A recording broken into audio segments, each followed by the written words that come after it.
This meeting today is scheduled for us to hear from the public, from the folks who are involved in the industry and all those who have an interest in this proposed looking at an option for the extended permit. If we're probably going to ask, we're not going to ask you a lot of questions, but we are going to ask that if you make statements and provide facts, that you share that with the committee. It's very important for us to gather this information.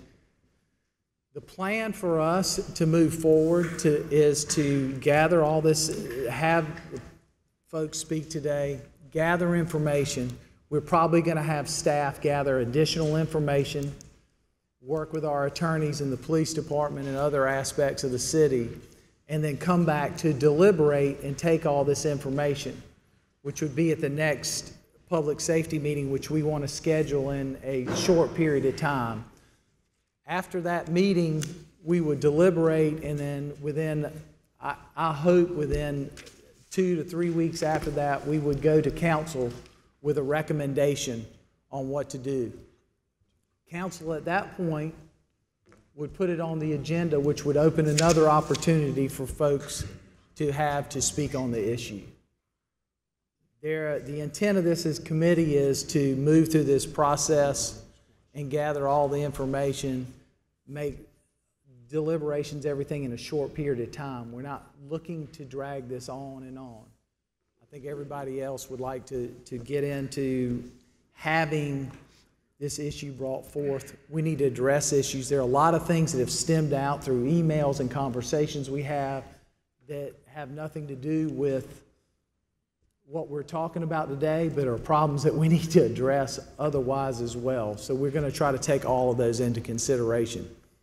I would ask when you come to the podium to speak that you let us know where you're from, who you represent. If you don't want to speak and you just want to let us know that you're in support of somebody, you can raise your hand when they get up so we recognize that. I know everybody doesn't want to speak, but we're going to try to listen to everybody we can this morning. I want you to have an opportunity to speak. I know I'd gotten emails about folks maybe wanting to do a presentation or something. We didn't receive anything prior to this meeting, but we will make time for that to happen at the next meeting. So we need to connect if you have something you want to put on a screen for public consumption. I would ask that you submit all of that to our city clerk, Ms. Moore, prior to the meeting so that she can make arrangements to have it put into the system so we can drop the screens and do all the appropriate things that we need. So with that, I'm going to ask the clerk to call this meeting to order, and then I would ask Reverend McDowell to give us an invocation afterwards. Madam Clerk? Here. Here? Yes. Let us bow our heads for just a moment.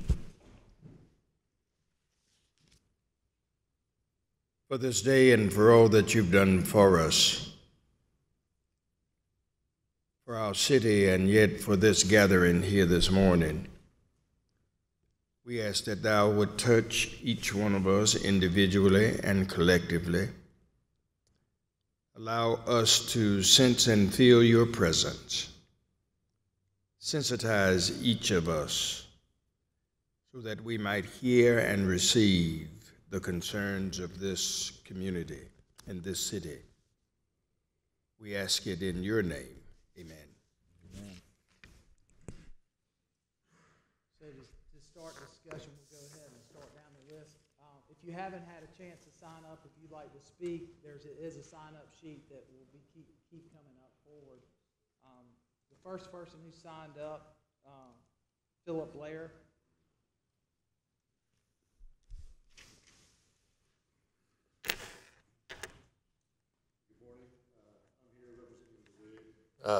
And Main Street. We've been open since 2005. We have 13 years of operating with 0 violations or citations of any kind. We've been open the entire time past 2 a.m. We have met every criteria put forth by the city to adhere to the current 2 a.m. ordinance.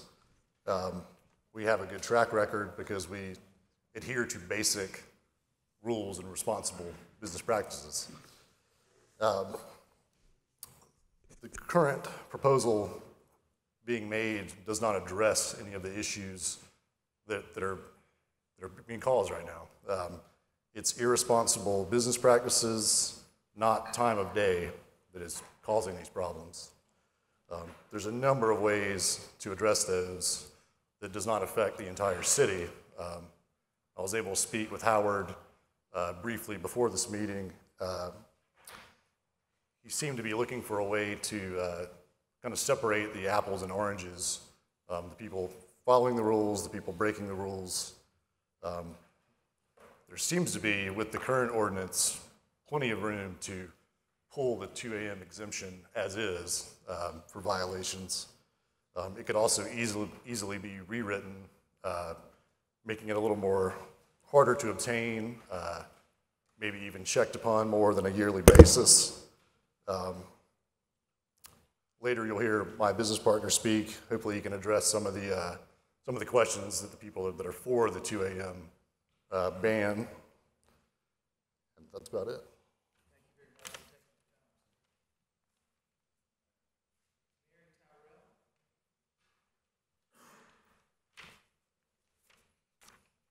Hi, my name is Mary Tyrell. I have a PhD in public health and health information. I neither live nor work in the Five Points area, but I enjoy shopping, visiting a lot of friends, and going to some of the local entertainment. You've been presented with a solution to what I think is maybe a greater public health problem, dealing with alcohol abuse. Previously, this group has also addressed this issue back in 2014, and again, it seems to reappear. Property damage, loud noises, and other nuisance behavior, as well as more violent behavior, has been studied by a myriad of people in college towns, by the National Institute of Health, by the U.S. Surgeon General, Harvard School of Public Health, and too many universities to even talk about.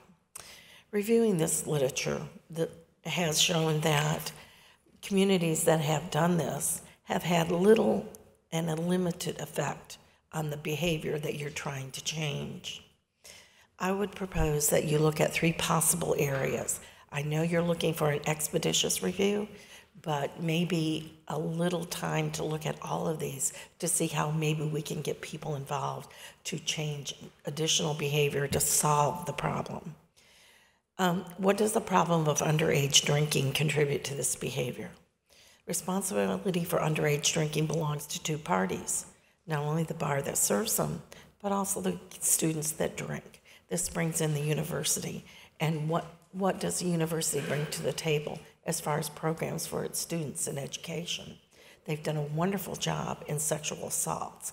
Maybe we need to look at this to see what this will have. How does the other problem that college students are doing are binge drinking? And that is a big deal, whether you're of age or underage, binge drinking. Is this really some of the issues that we have to it? You can binge drink before midnight, you can binge drink after, you can binge drink in an apartment or any other place. What has this got to contribute to it? And the other one is I've heard talked about as the emergency room visits. The information that's been presented doesn't have enough information to cause causality. I'll get on a little scientific soapbox. Just because something happens when something else happens, there's correlation and not causality. We need to look at it. And we need to look at, are these visits also at the times when there are other events going on, large events, such as athletic events or the St. Patrick's Day and this type of a thing. So we also need to look at the times. If these emergency room visits are occurring before 2 o'clock, what will closing the bars at 2 o'clock do to this? And lastly, we need to look at the current regulation, laws, and other legal inventions that you have at your hands to help address this problem. What is the status of community policing in the area? The recent raid on the establishments in the 5 Point was clearly needed, as it was outlined in the state newspaper. Can we identify improvements in enforcing the current laws or regulations? Do these laws and regulations need to be expanded, updated, to reflect the more current type of population we have? Maybe all three of these issues contribute to it, but at least a review should help develop a solution that will actually solve the problems being presented today, rather than just kicking the can down the road like it was previously.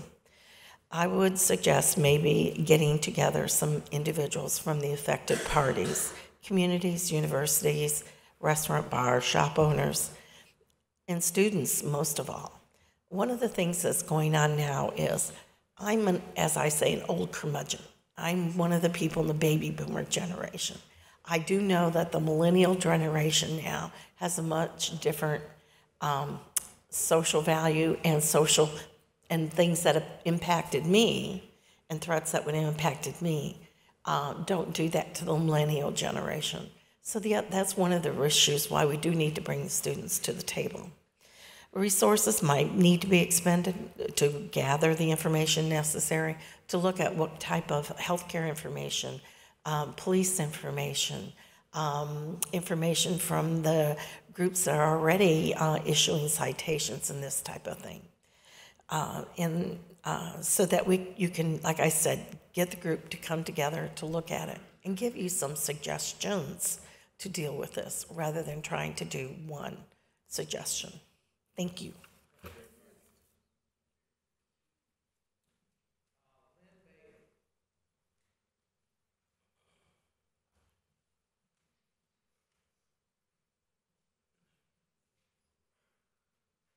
Good morning.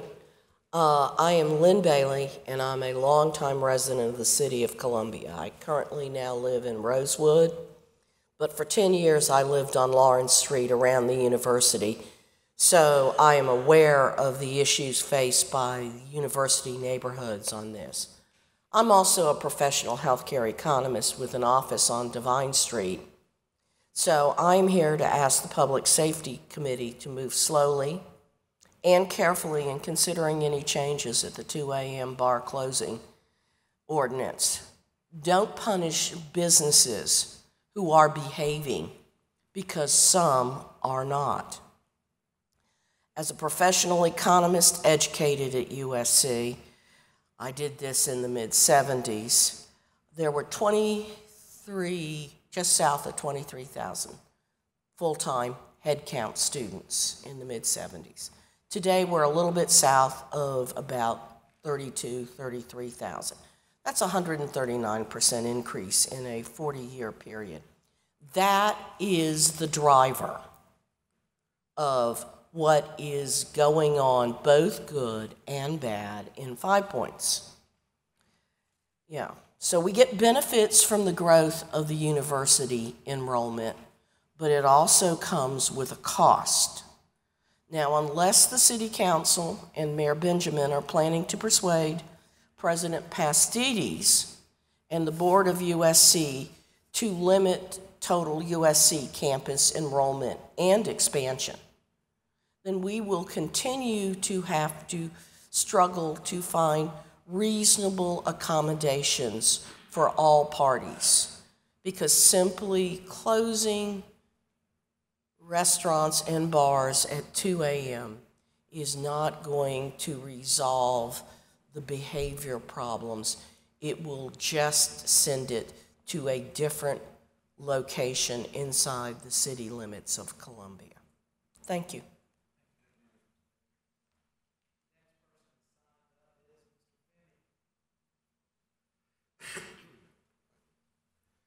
Good morning. I am Femi Oluleno, and I live on Pine Street. I represent the Martin Luther King neighborhood. The question is quality of life. Bernice Johnson has lived in the 900 block of Pine Street for 97 years. She still plans to be around. She always says, they're going to have to carry me out of here. Now, in my community, we love students, because I came here in 1974 as a student. This is the same Columbia where at one time everything shuts down at 12 midnight on Saturdays, and on Sunday, if your wife's pantyhose rips, she can't buy another one. They said that was the blue law. We all went to school. What you drank till 2 a.m. ought to be enough so you can go home and get ready for the next day. When Ms. Johnson calls me at 4:30, 5 o'clock in the morning and says, Olufemi, there are some people at my door, and I have to leave my house and walk down to her place and tell the students there and say, okay, you all have had your fun, you want to go on in, you want to get out of here, or do I need to call the paddy wagon? The police cannot do all of this by themselves because Chief Holbrook doesn't even have enough personnel. And for me to come out of my house or my granddaughters to come out in the morning and somebody had puked on my nice walkway does not sit too well with me at all. When my wife is doing the flower bed and says, somebody's been pissing in here, that is not good. 2 o'clock is reasonable. Let's put reason into this thing. Consider the quality of life for those of us who cannot move and who cannot afford to move.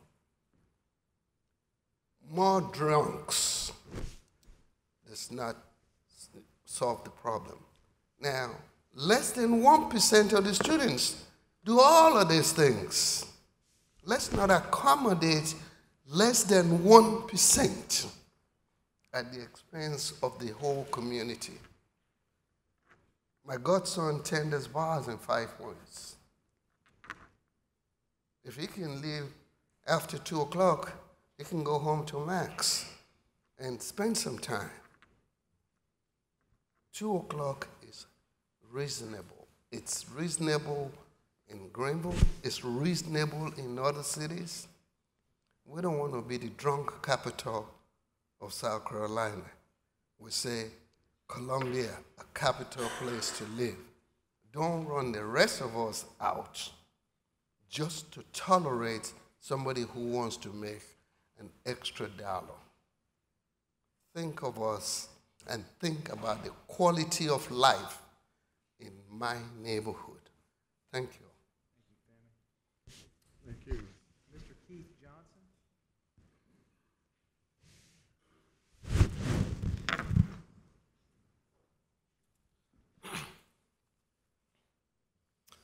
Ladies and gentlemen, I just want to start by thanking you for your time. My name is Keith Johnson, and I have worked in 5 Points for over 8 years. I live on Preston Street next to Martin Luther King Park, walking distance from all the bars in 5 Points. I know there's a lot of speakers today, so I'll be brief. I'd like to briefly touch on the points already made by some of the speakers about the strength of the laws currently on the books and the enforcement of current policies, as well as the growing size of the university and the city as a whole, having direct effect on the situation. And I would also like to comment about how closing the bars at 2 will not solve the problem, but simply push it towards house parties where the students will be unsupervised, as opposed to keeping them in an area where we can observe.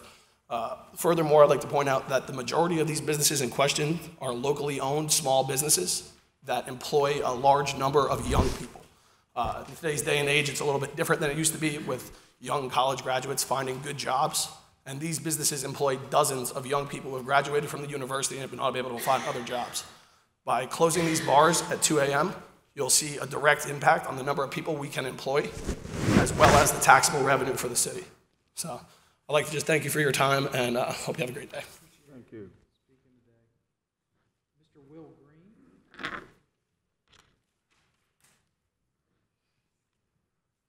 Hello, my name is Will Green. I'm a co-owner at The Wig, recently converted. I just have a few things to say about the ordinance. I think first, I feel that an ordinance like this, much like the one that came through originally, betrays a lack of understanding and respect for the service industry. A lot of us are professionals and we treat ourselves as such, meaning it's a job that we take seriously day in and day out. That means serving responsibly, but it also means that just like any other set of professionals, when we get off work, you know, if you're a lawyer or a doctor or a city councilman, at 5 o'clock, you can walk into any bar in the city and have 3 drinks, go home, make dinner, have a nice day, right? I work from 2:30 until 4 in the morning, sometimes 5 in the morning, sometimes 5:30. And I tell you, it's a pleasure. I don't indulge in it very often, but once or twice a month, I like to go over to Bar None, and I'll get there at 5:30 in the morning. I'll have 2 beers, and I will go home to my family before they wake up. You know, it's not to go get drunk. It's to be in a third place. It's to have something besides just the tunnel of work, home, work, home. You know, bars are one of the few sort of 24-hour institutions in our city. I think you'd be surprised how many people are in Bar None working on a laptop. It's not super common. One of my latest night customers, he was the last person to leave last night. He's a writer and he's a director. And he was finishing up a movie last night. He came in, had 2 fancy beers, didn't bother anybody, went home to 5 points, you know. My second point is, and this has already been covered, the city already has the tools to deal with bad actors here. You can pull the licenses if folks are problematic, if they're over-serving, if they're doing illegal things, you can pull those licenses. And we're happy to, if you want to scrutinize who gets those licenses and what you have to do to maintain them, like whether or not you have to have, say, a full kitchen serving food late into the night, that's a reasonable restriction. My third point has to deal with USC, and I'm a USC graduate, so I've got my USC colors on, but if USC, actually I'm not gonna say if USC has a drinking problem, USC has a drinking problem, and that is the elephant in the room here. USC has a drinking problem, and USC can solve that drinking problem. USC, if they decided to, if you start kicking kids out, if you're caught underage, if you start taking away scholarships, if you disturb your neighbors, if there are serious consequences from USC for their students. Now, you guys can't write a law for USC. You're writing laws for Columbia, South Carolina, where all of us adults work and live, right? Why are we writing laws to deal with students? This needs to be an in-house problem that USC takes seriously. USC benefits from having sort of this party culture around the football games. USC benefits from having this, hey, we have this cool entertainment district to come and enjoy. But they don't want to actually deal with its students and their binge drinking and their bad behavior and their pissing on people's lawns and waking up old ladies. If USC decides to get serious about its students and handling those folks, you will put a lot of these problems to bed. And since Femi, who I've known my entire life, brought up my son Max, you know, in my house, when Max does something bad, he goes to timeout. I don't put me into timeout. The child goes into timeout. So the children can go into timeout. They can receive punishment. They can be restricted. As for adults who are responsible drinkers and bars that are responsible businesses, I don't see what this has to do with us.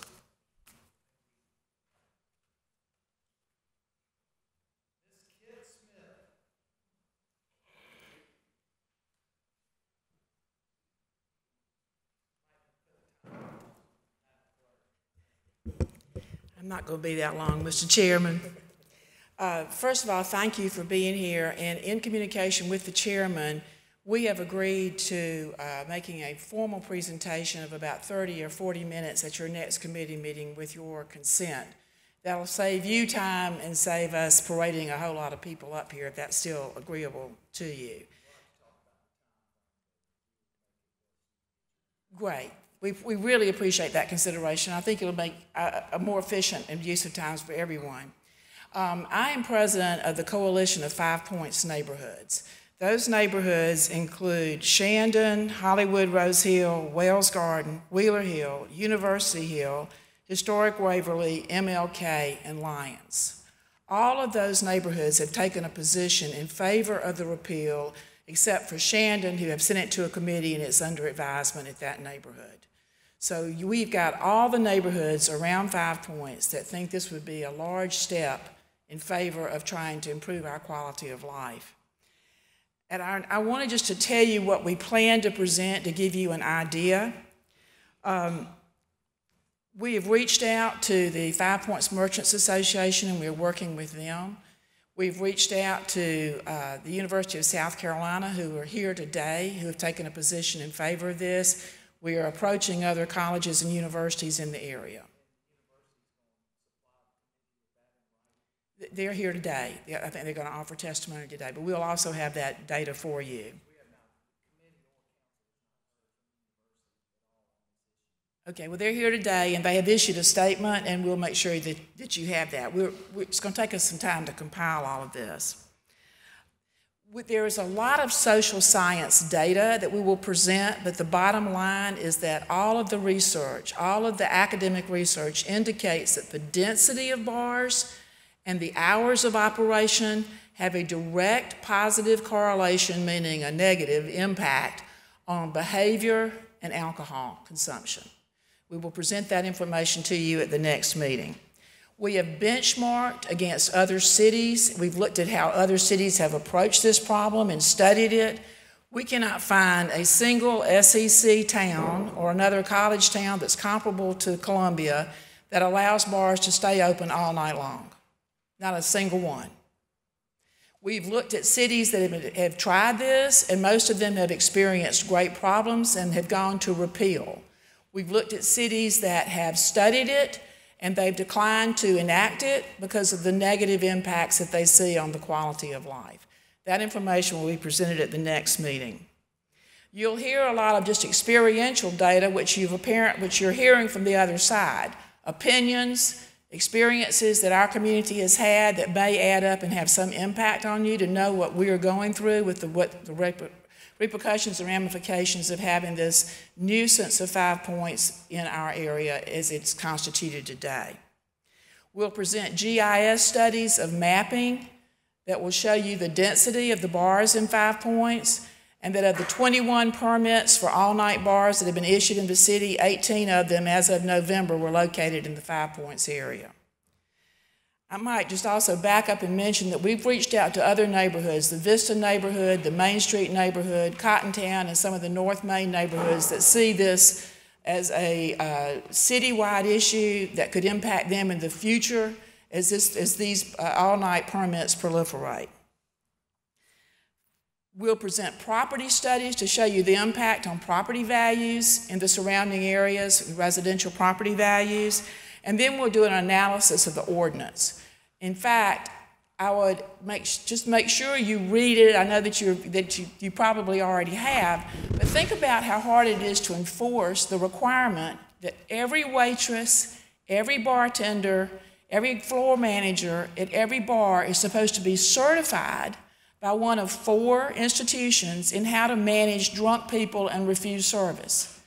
Think about the turnover in that wait staff, and how do you check those credentials? Are we going to put a policeman in every bar to make sure every night that every person who works there is properly credentialed? That's a waste of police resources, in my opinion, in the opinion of many. That's what the requirement is. For $50 a year, you get to stay open all night, not to serve beer and alcohol afterwards. And as you saw from recent press reports, that even though this law has been in effect for almost 10 years, we still have bars that are saying, oh, we're sorry we did that, we'll apologize and we'll do better in the future. Trust us. That's not going to cut it for our neighborhoods. So we'll be here at your next committee meeting, working out a time frame with you to present all of this data in more detail. Thank you for your time.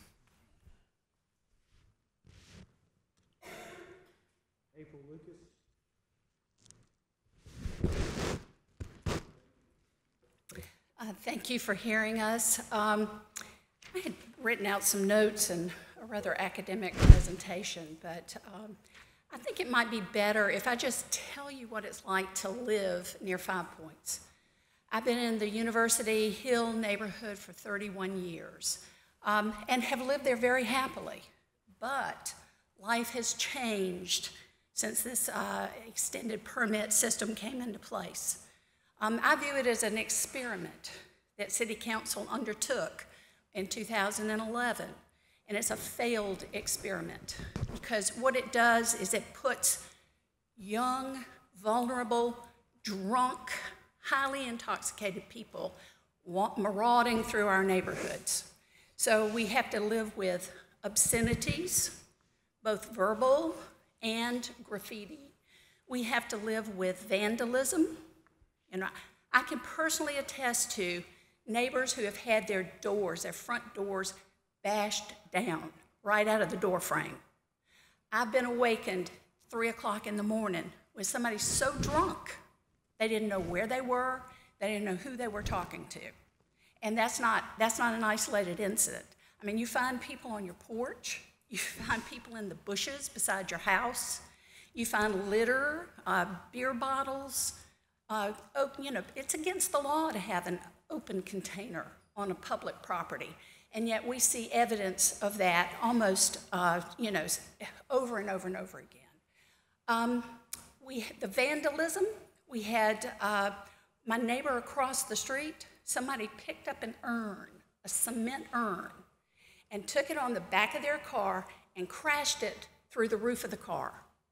I mean, that, when I say vandalism, I mean serious vandalism, not just somebody drawing, you know, a penis on the, you know, in the dust on your car. That happens too. So anytime two neighbors get together, we spend enormous amounts of time talking about the problems that are flowing from the public nuisance that is now 5 Points. And we need your help. We cannot fix that. Your police department, when I call them if there's a problem in the night, they come immediately. I mean, they're prompt, they're helpful, but when you've got pedestrians marauding through your neighborhood, by the time you finish dialing, they're down the street, they're around the corner, they're out of sight. There is no way to police that unless you put a cop on every street corner. That doesn't make a lick of sense. But I tell you what you can do. You can cut back the hours, and you will cut back these problems. You want to eliminate it? And I agree. You've got to work with the university to figure out some ways to deal with some of the other issues that come along.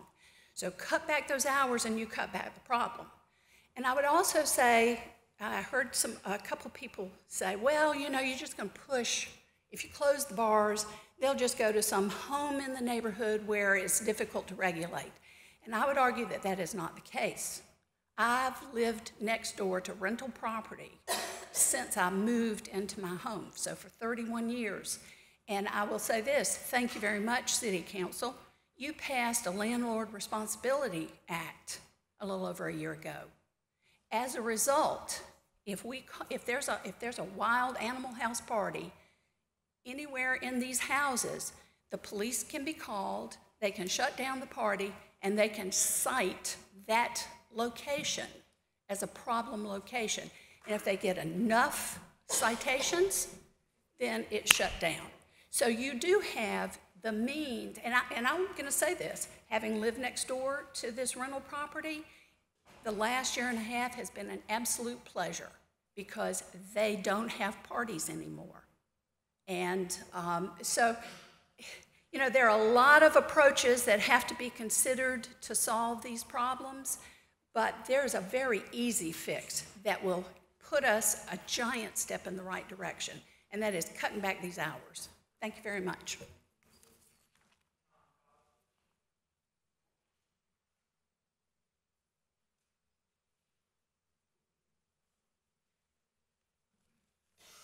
Good morning, members of the Public Safety Committee. I'll just be brief as well.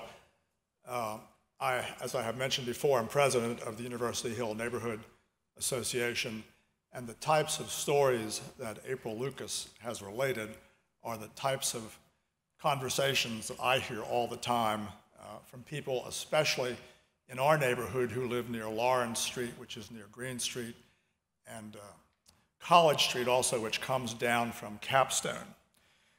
The neighborhoods which surround 5 Points want your assistance to rein in this antisocial behavior which is spilling over into our neighborhoods, particularly late at night. And as April Lucas said, people are awakened at very late hours. While this is not the total solution, it is part of the solution. As April Lucas said, the landlord-tenant ordinance has helped, but this is part of the solution. So repealing the ability to serve a beer and wine after 2 a.m. We think is an important step to take. And we've seen in the newspaper now that these bars, many of them, are not adhering to the law as it is written. All the resources which need to be directed towards this, and I know they're done in good faith, and people come, the police come, but it's not working. It hasn't been enough to stamp out this problem. The university is concerned with this as well, and following me will be Vice President Ann Richards, a Vice President of Student Life, who will give you some more specific information about what the university has done and the effect of 5 Points on students.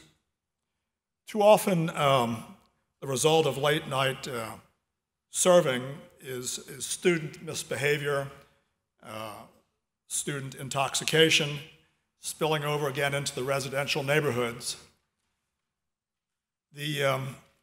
Followed by student injuries. As I've mentioned before, the students are in one respect an antisocial actor. On the other hand, they can be victims, and they have been victims. Presently, we have, I would say, a lose-lose-lose situation. For the city, it's a lose situation. For the neighborhoods, it's a lose situation. For the university, it's really a lose situation. And for 5 Points in general, and for the betterment of that area, it is a lose situation.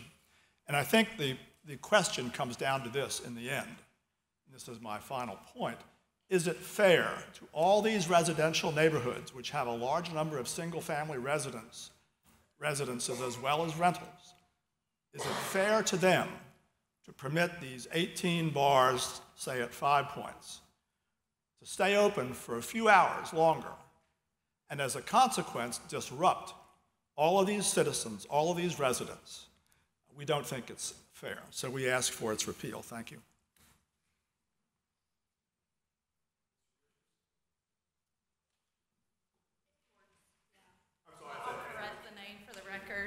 Dr. Anna Edwards, Associate Vice President for Student Life at USC. Thank you for your time today. I'm here today on behalf of the University of South Carolina in supporting the 2 a.m. bar closing ordinance. For many years, USC has engaged with 5 Points merchants, neighborhood groups, and city leaders to find practical solutions to problems associated with late-night drinking. One obvious solution is to stop granting special permission to bars who wish to remain open past 2 a.m. The special permissions allow bars to remain open past 2 a.m. is not the only issue, but part of the larger environmental issues in the city. University representatives served on a study group about 6 or 7 years ago that invited Sociable City to Columbia to better position our city for creating a healthy and safe environment in our entertainment districts. One of the outcomes of that study was the extended hours ordinance that has loosely been in place since then.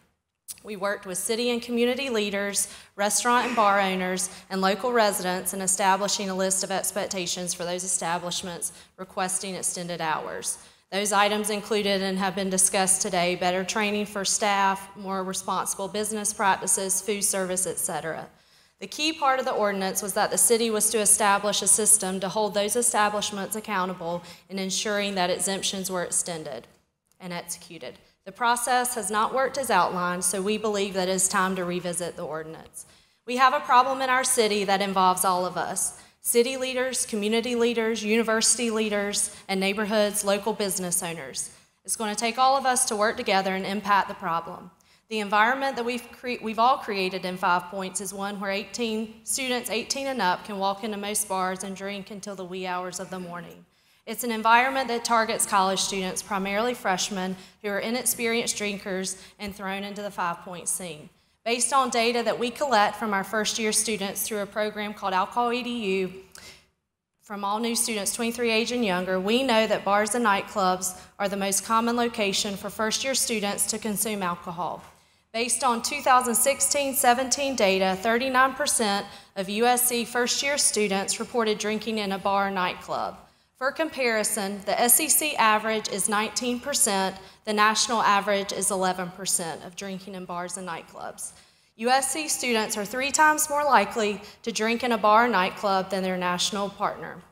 Last year alone, many of the 260 students who were hospitalized or transported for overconsumption of alcohol reported that they were overserved in 5 Points establishments. Transports were highest between the hours of 12 a.m. and 4 a.m. It's an environment that leads to other intended consequences, as been noted today, such as assaults, poor academic performance, blackouts, etc.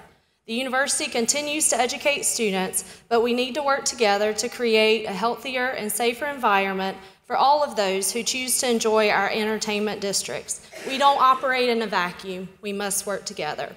We are asking that City Council reconsider special permissions given to bars to stay open past 2 a.m., particularly knowing that there are few mechanisms in place to hold those exempted bars accountable. Thank you.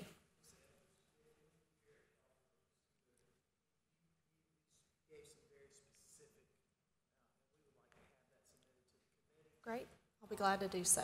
The data from, okay, awesome. Yes. Okay. Okay, great. And we have longitudinal data as well, so you can see that over time.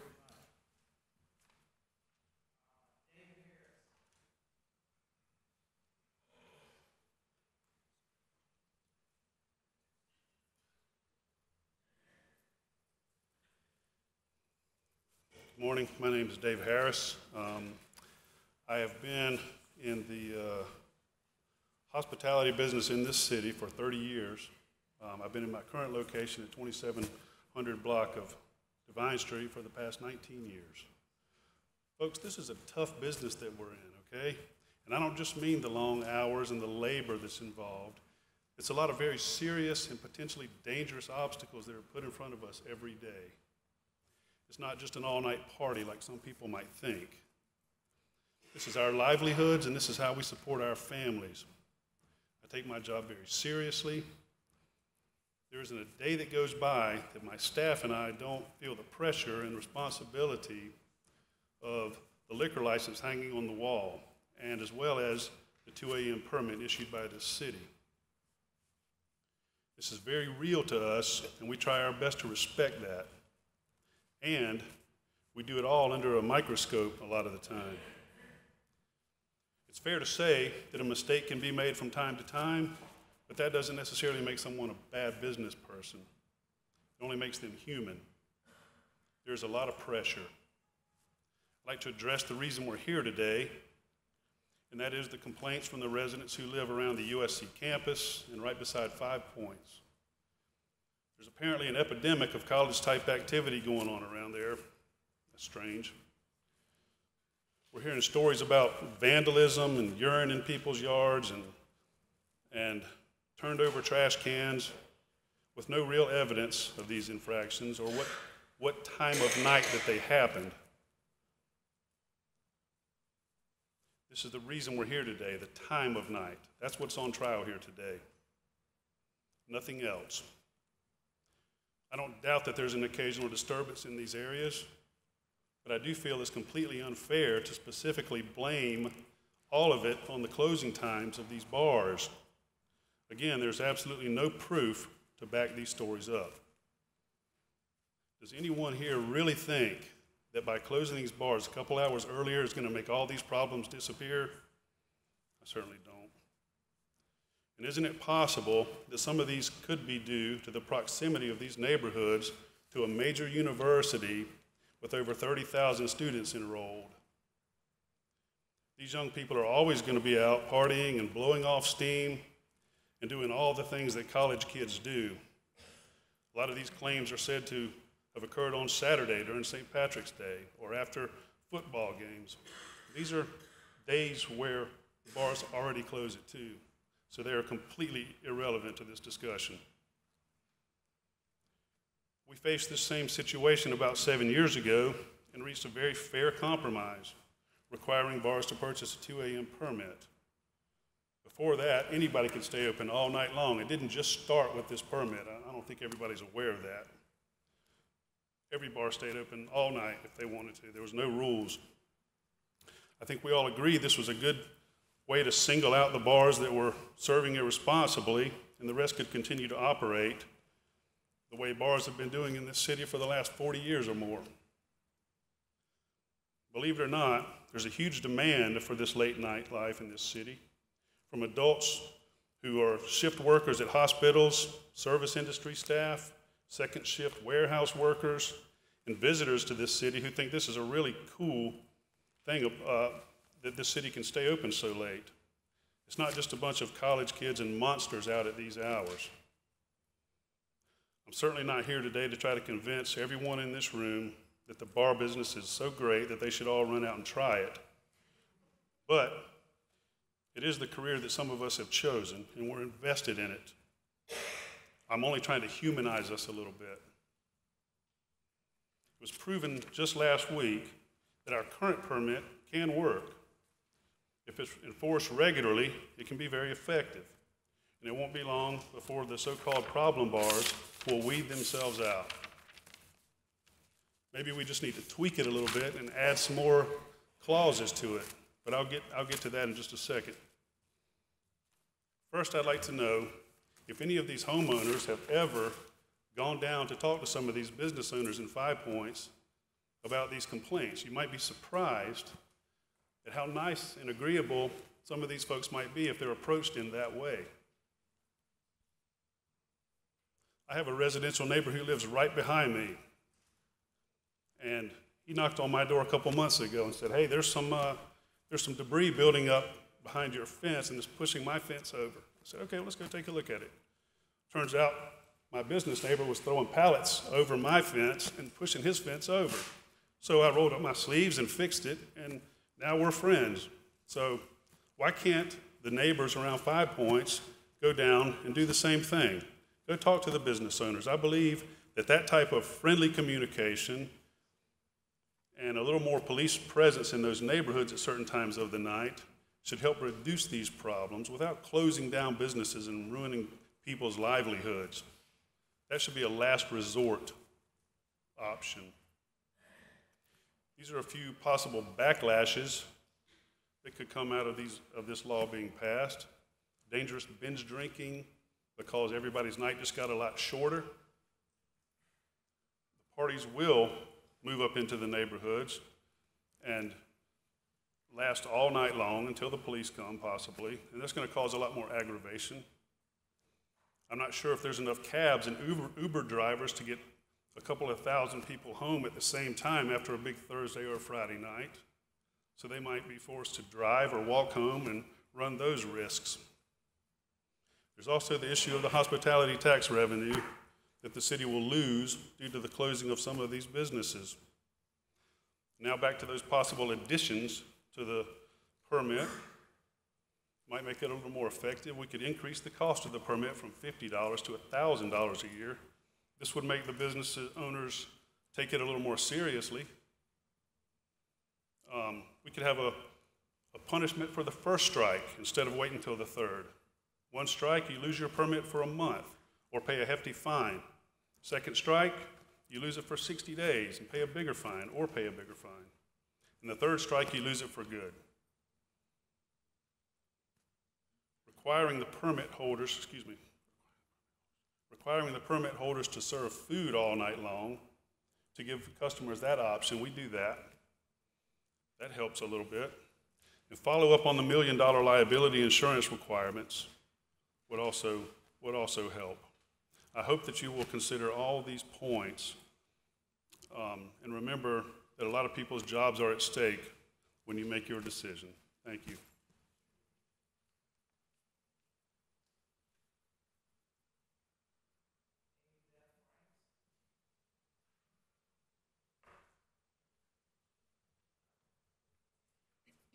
Good morning. Thank you, councilmen and staff, for your time today. I am Amy Beth Franks. You know me. I am up here often talking about what's going on in the Five Points neighborhood. I am here today representing the Five Points Association, our board of directors, the merchants in Five Points, but I'm also a resident. I live in Shandon on Blossom Street. So in my opinion, I offer a very interesting perspective from both sides. The Five Points Association Board of Directors has always been against the elimination of the extended hours operating permit, and we confirmed our standing vote at our board meeting last week that we're still against it. We do, however, realize how important the neighborhoods are to the Five Points community. They are a big part of who we are as a business community. We're a donut hole. They surround us. We function in big part because of them. They graciously allow us to host St. Patrick's Day, which is the economic engine that drives our neighborhood. I take Ms. Lucas and Mr. Gottschall and Ms. Smith's, all of their concerns very seriously. I think that a lot of what they said is right today. The vandalism, the problems, the noise, those are real problems. And I want to meet with them to discuss it. However, eliminating the extended hours operating permit is not the solution. I think that if this committee meets and hears the concerns of the community and they really want to address the neighborhood's concerns, we'll meet to discuss how that looks. I appreciate you all taking the time today to talk about this with us, but I would like to acknowledge the people in the crowd that maybe aren't speaking, but that are here because they support the bars citywide staying open past 2 a.m. Would you please raise your hand? Thank you for your time. Katrina? I think is that baby? Last name. I'm having a hard time reading some. I didn't hear. What's the last name, please? Barry. Bailey. Barry. Barry. Okay. Butchered that one, didn't I? Yeah, you did. Good morning. My name is Katarina Barry. I'm a small business owner in Columbia, South Carolina. My business provides services that concern marketing and public relations for small businesses and other businesses outside of this area. However, I do service primarily small businesses in Columbia, South Carolina. So I want to begin with stating that I'm a proud graduate of Triton Technical College in Charleston. However, I have had a chance to briefly attend the University of South Carolina past my associate's degree. And in that time, personally, I've experienced most of the over-drinking, over-consumption of alcohol by my peers that I was being educated along with on the off-campus facilities, student housing facilities, that are off-campus and yet service primarily students. That would be the hub of Columbia, University Oaks. There's a variety of them, and in fact, the market for those facilities is growing. In addition to, of course, tailgating around the USC games, I've also seen a lot of my peers at that time be rejected from late-night bars because they didn't have suitable identification, because they weren't of age to consume alcohol. So as a currently non-student resident of Columbia, South Carolina, and as a business owner, I utilize late-night bars as my working platform. I work non-traditional hours.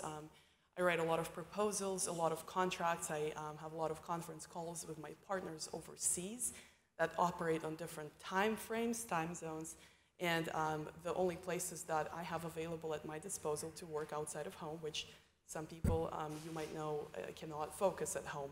They have to be in a public place. At night, the only places that I have at my disposal are bars, late-night bars, and most of them serve food as well. During the day, the situation is different. I could use Richland Public Library, which I very much enjoy, or a cafe or a restaurant. All these options are out of availability for me late at night. I went to the statistics that are being tracked by students getting hurt in late night bars, I want the council or the public safety committee to compare carefully the statistics by the alcohol EDU that USC teaches and see how they stack up to the overconsumption of alcohol on off-campus housing facilities and around games, because these numbers might equalize each other, and if they do, it is really university's issue. And I also want to highlight these few points. Eliminating, in my opinion, the late night licenses for bars would damage a lot of things. Most of those things, the most important ones would be the revenue of the bars that serve both food and drink after 2 a.m. and the revenue of this community. Thus, the damages to service industry jobs. Now, mind me, a lot of these jobs are often held by young people, by students themselves, and this is a viable option for someone who works a bartending job or a server job. And to cut out these jobs would affect the lifestyle of people that rely on this money to pay off their college education in most cases. And another, of course, area of effect would be the damages to the lifestyle of adults who do not follow the traditional 8 to 5 work schedule. And finally, the damages to the personality of Columbia, its entrepreneurial character, and the environment of economic and personal freedom that it has come to be known for. Thank you so much. Thank you very much. Adam, I'm not going to try to butcher your last name.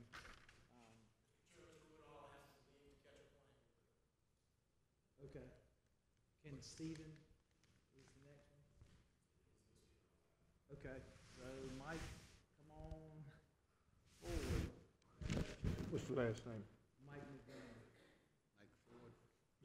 Montgomery. Members of the committee, members of the public, I'm Mike Montgomery.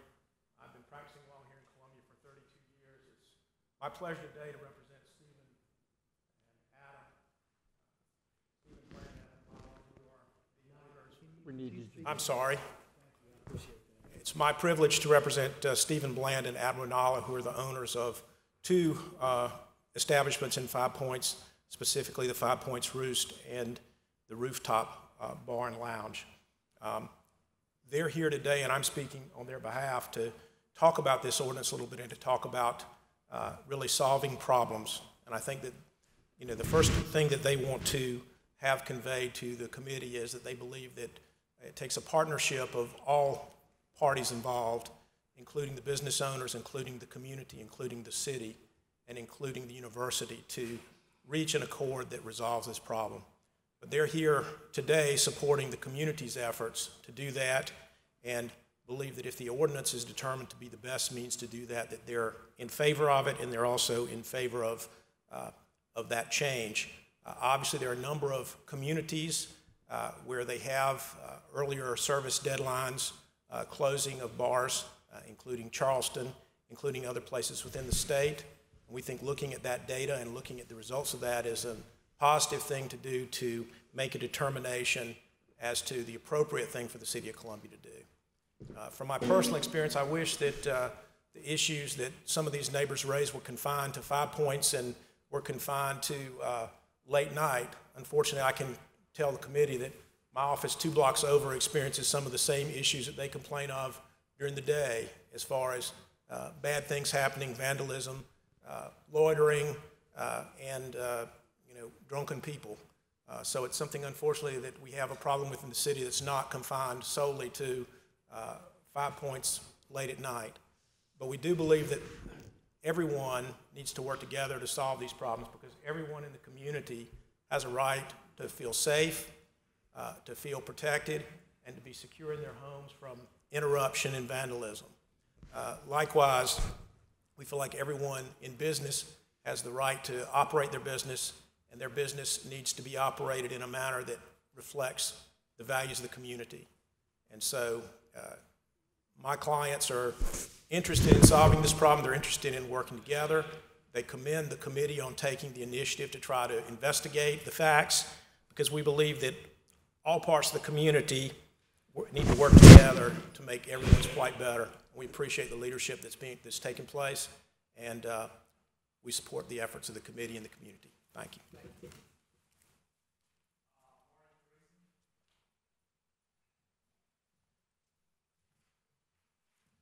Morning, you guys. My name is Marty Driesen. I've owned Bar None for 23 years. We opened in December of 1994, specifically as a late night bar for the service industry. We serve food till 4:30 in the morning, and our business plan the whole time has been to have a place for people to go after hours, get something to eat, have a beer, and relax. I would say maybe 20% of my customers are college students, maybe, if that. I provide employment for 14 people, 15 people. If I have to close at 2, some of them will lose their jobs. If I could just point them out real quick. If you work at Bar None, would you stand up? Sam Hoy's worked for me for 11 years, Josh for 18, Matt for 7, Brent for 5. So a lot of these guys, that's their only job. That's what they do, and they do a good job of it. Well, it's thought that Bar None was an asset to the community, to 5 Points, into Columbia. It's a unique thing.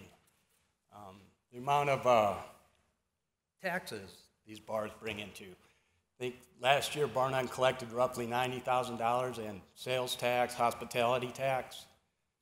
And what's that? 2 police officers' salaries probably. In over 23 years, that's over $1 million that one business has collected in taxes. So I don't see where I'm a problem. I understand, all bars aren't created equal, but the 2 a.m. closing would definitely, I do something for 23 years, and all of a sudden somebody tells me I can't do it. It doesn't, and I've been a good, productive member of society, as have my employees. As far as the neighborhoods go, my wife and I and my 17-year-old son, we've lived in Shandon for 23 years. We live on Woodrow Street. In that time, I have never had an issue with a drunk college student, day or night. We talk about these college students like they are a separate entity. They are our neighbors. They are our neighborhood. If you have a problem with college students, you shouldn't live next to a college. I have a bigger problem. Inconveniences in my neighborhood would be road races on Saturday morning at Hand Middle School, people not picking up their dog poop. What issues are we talking about here? So I just hope you consider our businesses and what we've done for the city. We collect hospitality tax, sales tax, and, to help build the Vista and Main Street. And I've always been for that because I figure you get more bars, restaurants, hotels, that's more service industry people, and it goes directly towards my business plan. It's not directed at college students. So consider all of our positions. Not all this is dark and bad. We run good businesses. Dave at Nightcaps, those guys on Main Street at the Wig, people care about their businesses. And, if you didn't, your insurance rates would go up so high you wouldn't be able to have a business to start with. So if anything, the insurance company's police is probably more than anybody's. So, and as what happened last week was unfortunate, but come next year when we all have to apply for insurance again, it'll be reflected in our rates. Thank you for your time.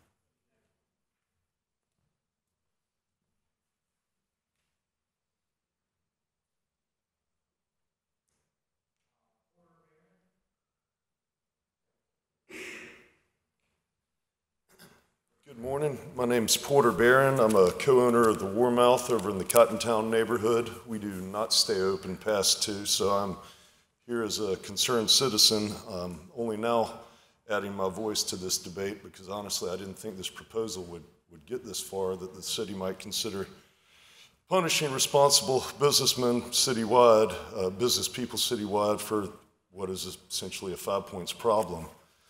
But it's, and it does seem, in all due respect to the neighbors of 5 Points here, it does sound like there have been some real problems there, and there have been for years, and they need to address. But I put forth that this proposal is not the way to do it. Unfortunately, too often in the history of Columbia, the powers that be down here at City Hall have kowtowed to the wishes of the well-heeled few at the expense of many. And this provincial mindset, this dynamic has kept us a backwater of scarce opportunity as neighboring cities have leapfrogged us. We all know that the food and beverage industry has been the economic engine of Charleston's rise, and now Greenville is hot on their heels. And I'd just like to ask the City of Columbia to start nurturing our industry for the good of the city instead of, very often in food and beverage, we feel like we are the whipping boy of small business around here. We get the hospitality tax. It's always easy to fix a problem by, slapping a curfew on a small businessman. But it's just not the way it should be. And I just want to add that talking about restaurants, how they enrich cities, two of our tastiest eateries here in Columbia are bar none, where up until recently I used to take my 75-year-old father for smoked wings. He just went into a 24-hour skilled nursing home, and I'm smuggling him smoked wings out there from bar none. Okay, it enriches the city. Same with these guys at the Wig. They have a wonderful place. Everybody's working hard. This is not how we should be treated. Thank you for your time. Thank you. Sean Dick Harpoolian, you're next, Dick.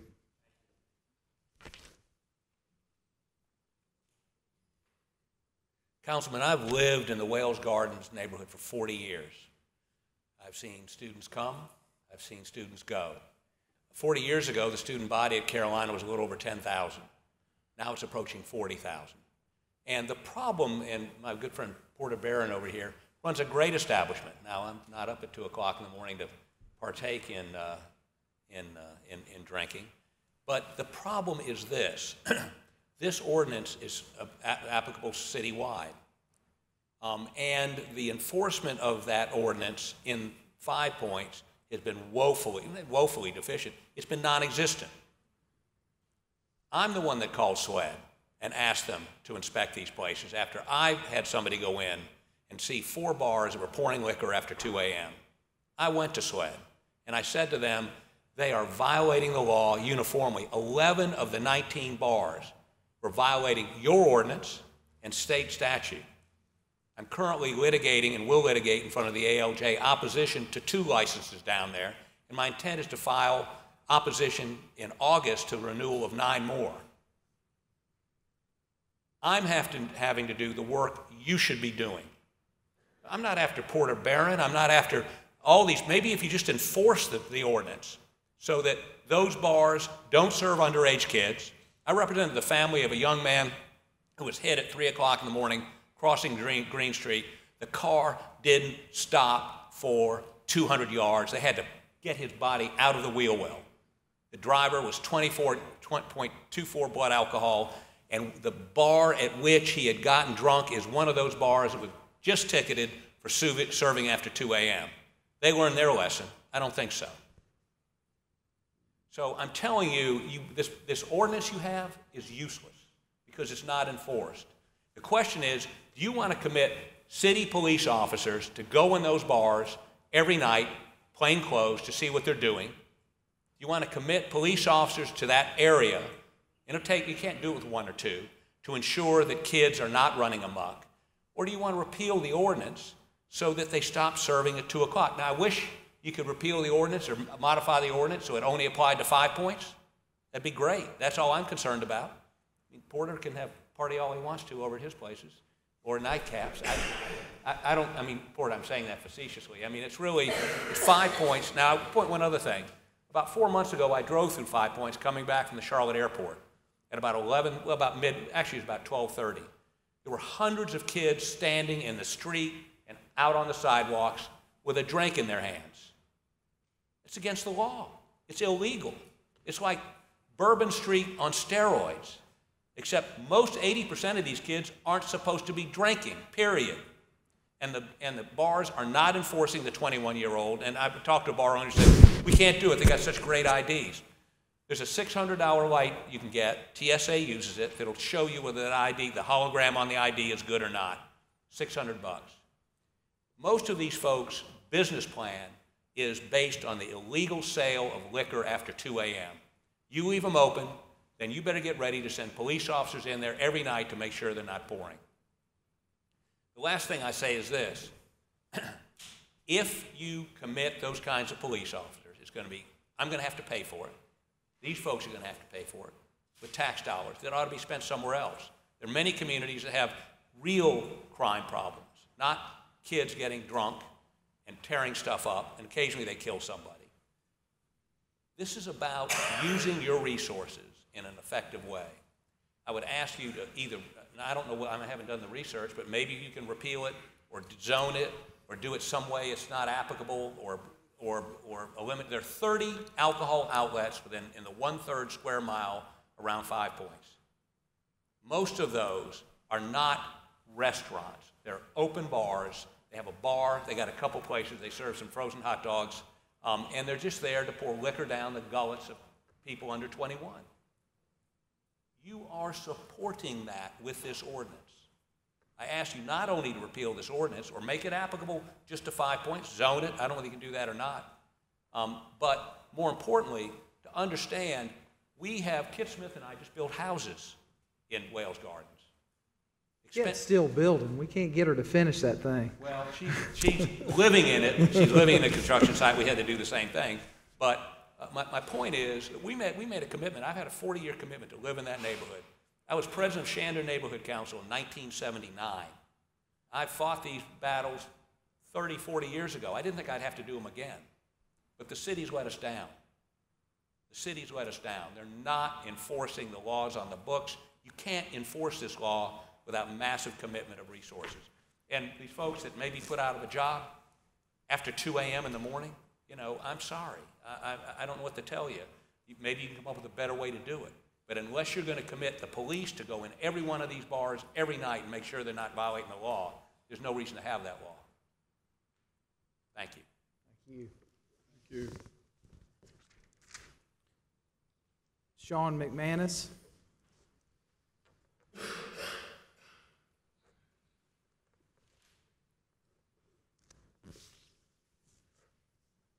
My name is Sean McManus. I moved here from Milwaukee, Wisconsin about a year and a half ago. I frequent Bar None, as I guess you'd call me a regular at this point, and I am almost never there before 2 a.m. I work until 2 a.m. I work at the Blue Cross Blue Shield South Carolina Tower, Companion Tower. I monitor their tech systems, make sure that everything's up and running, make sure the websites are running, things like that. Then I get off work at 2 a.m., go over to Bar None, for what is for me is dinner. Go to Bar None, have something to eat, have a beer. That's what I'm there for. Usually I'm there on Thursdays or Fridays because those are the days that I'm working that they're open past 2 a.m. Obviously Saturday, Sunday they're not. Those are the other days that I work. So I wonder if those who have been up here who are for the repeal have actually been to Bar None after 2 a.m. on a Thursday or a Friday. Because there aren't usually many, if any, university students there. That's why I go to Bar None. I don't want to go have dinner around a bunch of drunk 21-year-olds. That's not fun. That's not a good way to spend my time after a stressful day at work. I work 10 hours a day, sometimes more.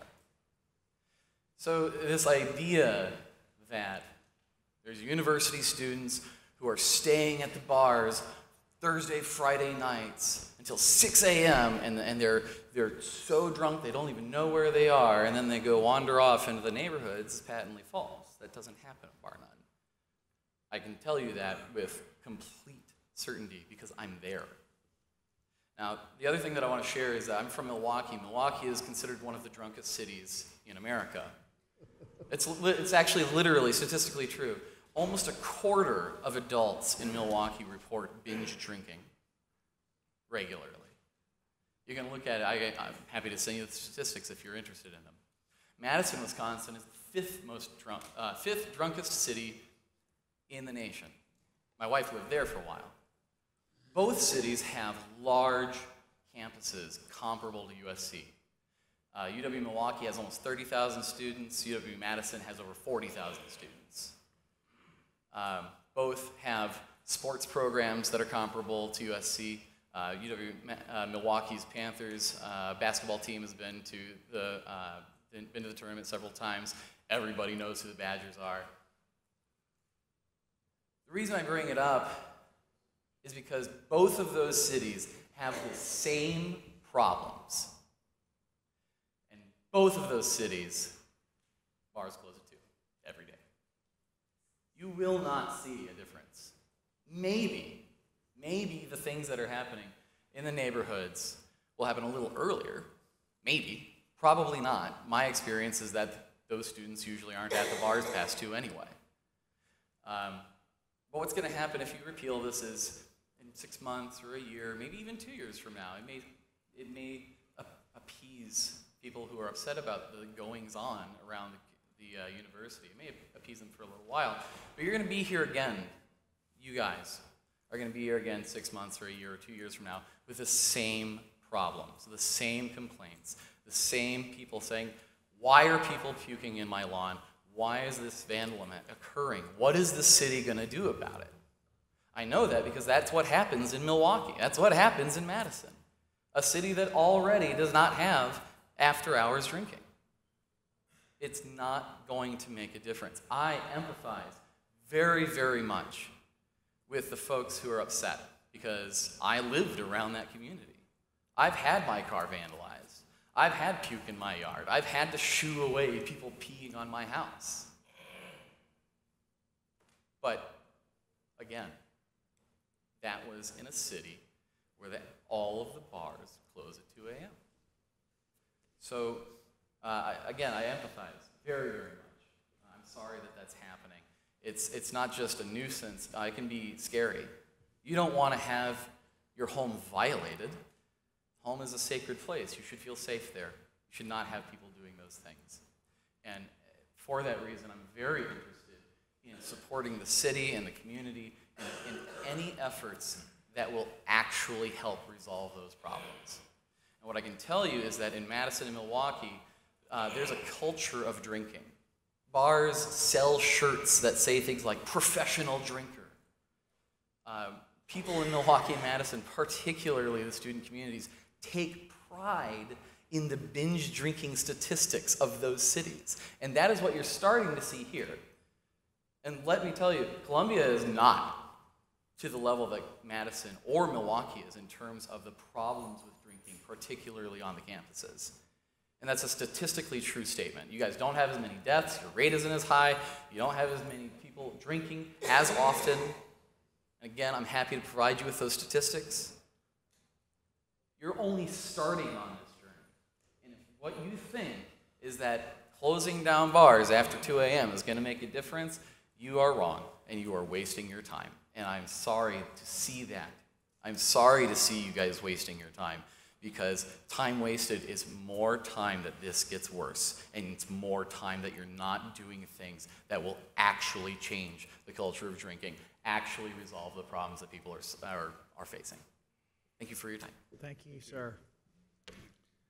Tim Conroy.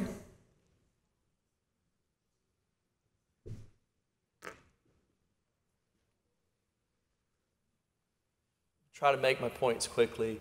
My name's Tim Conroy. I live in the Hollywood Rose Hill neighborhood. I live on Pinewood. First, I want to say one of the benefits of living on Pinewood is living near students. We had a tree fall down in a neighbor's yard. Who helped but USC students? And so, they do a lot of mitzvahs. They do a lot of good things.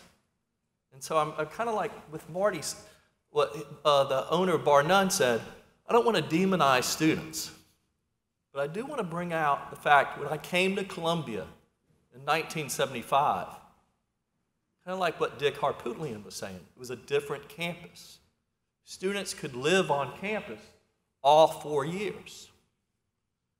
The university had made a commitment to build dormitories for students. Now we have a different atmosphere. We have a university that's basically said to developers, build luxury student apartments. We're going to let our students, we're going to have everybody live on campus except the regular Joe student. So the honors college student lives on campus. The student athlete lives on campus. People like me now live off campus. And I tell you, there is binge drinking. There's a problem with binge drinking. There's a problem with underage drinking. And I see it because I see these pickup trucks go into William Bryce. with 12, 15 students, with cases of beer. These look like underage students to me.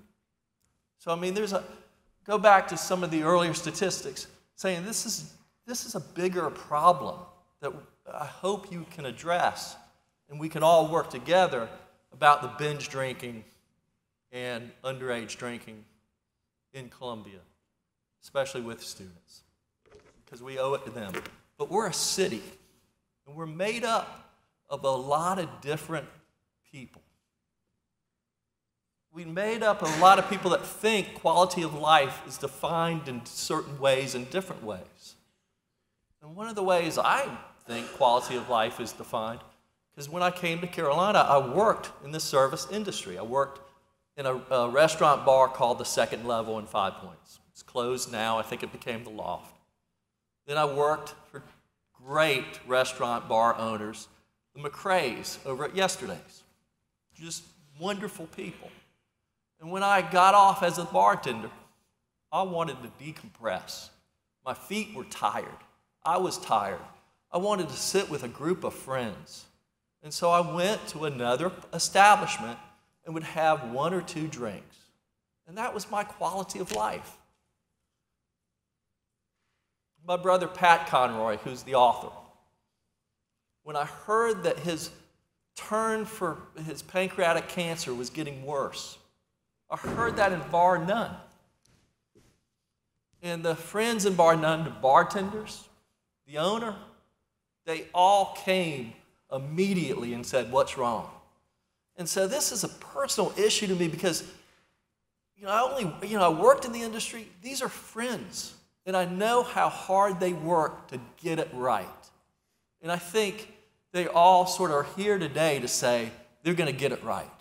I think Dick Harpootlian made sort of the case that we're making, that if we enforce the law, and Will said this best, with consequences, and put some teeth in it, then I think the issues with underage drinking will improve.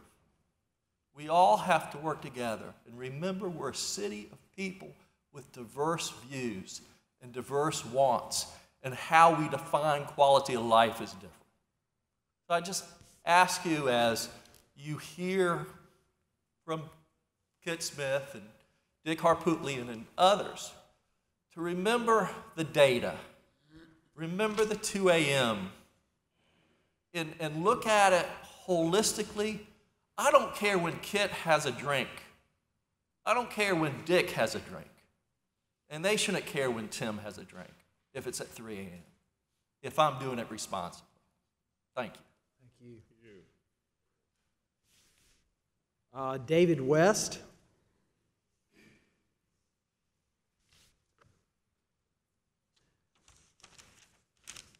I want to thank you guys for the time here today. I'm not going to go over everything that everybody else said, but I've worked off and on at 5 Points since 2005. I've been in the service industry since I was 18 years old. I'm 37. I've also worked in Charlotte, North Carolina, where everything closes at 2.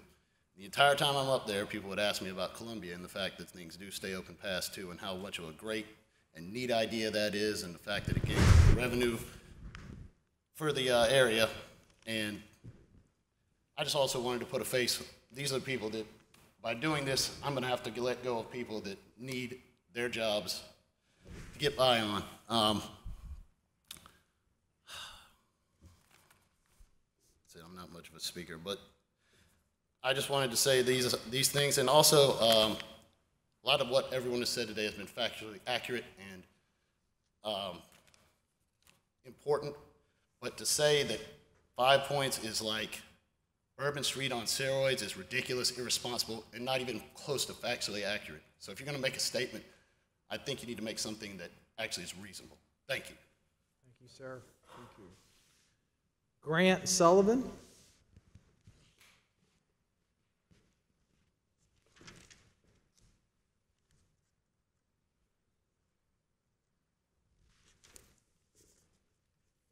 Hi, thanks for giving me the opportunity to speak. My name's Grant Sullivan. I'm a resident at University Hill neighborhood. I did want to say that you know, we have been seeing, in my own experience, people in our yards, in my yard, in my front yard, in my backyard, and it is after 2 a.m. We had the police in our backyard, actually, for a young man who had jumped the fence intoxicated. It was between 3:30 and 4 o'clock in the morning. So the fact to say that all this stuff is going to stop at 2 o'clock, I don't think that that's true. I think that the later that this goes on, the more alcohol these people are getting, the sicker they're going to get, the more out of control that they're going to become. So my wife has also, we had a really beautiful statue in the front yard that was stolen. And again, you know, this is all coming from college kids in 5 Points. I guess my thing that I worry about, when I went to university in Kansas, at Kansas State University, we always had a term, it was called the college ghetto. One of the reasons that my wife and I bought our home is because it's this really beautiful old historic home. Now we did that because we really respect that history, and we wanted to make Columbia better. We really felt that, and we felt that preserving and restoring that old home that was made in 1928 was a real honor and a real privilege. And yes, it did happen to be near 5 Points.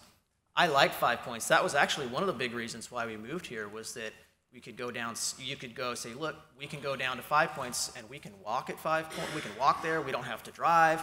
We can enjoy the beautiful day. But, and we do enjoy the restaurants. They serve a lot of really great food. I've eaten at most of those places. So it's not that I don't want people to think that the residents here, and I think I can speak maybe for some other people, we don't want you to think that we dislike your business and that we're out to get you and out to shut you down. But you have to look at our point of view is that we're really concerned. These are our homes. I mean, I have this big mortgage. I can't afford my house to get vandalized. I can't afford to have all these kinds of things happening. And so whenever this is happening to my house every weekend, if there's a measure that I think can help, then I want to support it, and that's why I'm up here supporting it.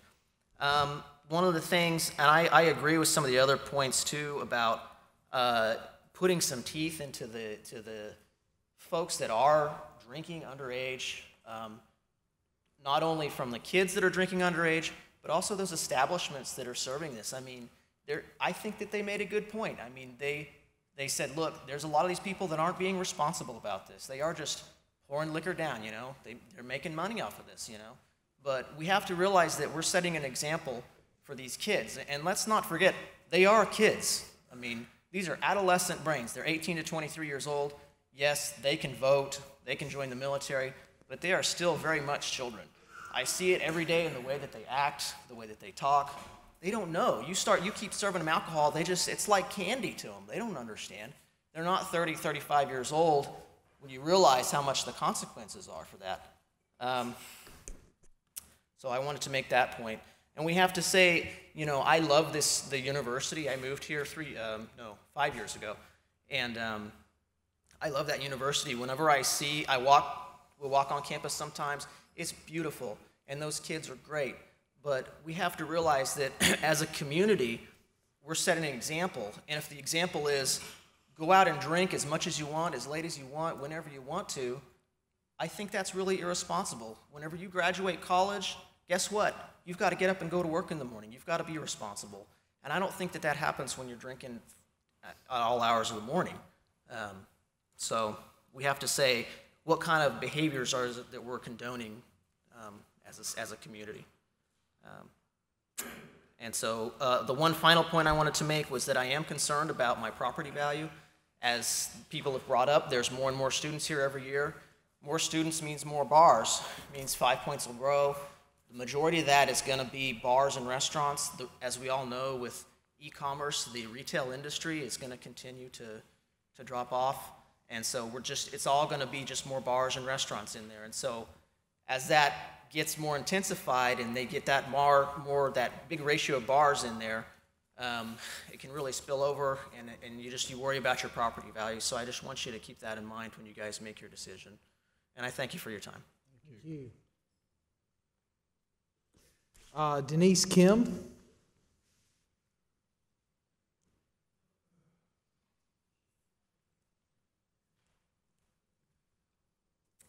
Good afternoon. Thanks for having me here today. My name's Denise Kim, and I own a clothing store on Divine Street, 2 doors down from Nightcaps. And I have a personal story to share on how bars opening past 2 has actually benefited me as a local business owner. I have a lot of stories actually, but I'll narrow it down to one. A few years ago, I got a late night call from ADT Security. They called and told me that our security has been breached. I need to get down to the store immediately and proceed with caution. So at the time, my husband was out of town, and I lived 30 minutes away. So I was scared. I drove to the store thinking, oh great, now I'm gonna have to deal with a burglar. I was thinking it was a burglar. And as I got there, the staff at Nightcaps was already outside of my store talking to police officers. And there was a car that crashed in the front part of my store building. So I stood there in shock, didn't know what to do, and Brian, actually the manager at Nightcaps, was calming me down, and at 3 a.m. he found plywood and boarded up my store and completely secured it. And I just remember standing there with no one. My family's not in town, and I was just thanking God that he was there and helped me, because I don't know what I would have done. So, and not only that night, but I feel like every night they're kind of a security blanket for me, because there's a lot of nights where we have to prepare the store for the next day if there's a big sale going on, and we stay there past 2 a.m. a lot of nights. And I'm nervous walking to my car, and as soon as I hear voices from people at Nightcaps, I just feel this sense of comfort and security, and I know it's going to be okay. It's safe to walk to my car. I know a lot of the people that go there, they're locals. So to me, it's they're kind of like a guardian angel every time I walk to my car at night. So that's just kind of my story. So today I ask that y'all take into consideration and keep the 2 a.m. permit in place. And thank you for your time. And Thanks for coming. Thank you. It's nice to meet you, since my daughters have really? emptied my wallet in your store more than once. So I have a face with a dollar bill, or $100 bills, I should say. So we do work hard there, and Yes. I'm glad to hear. But thank you for your time. Thank you. Sam Hoy.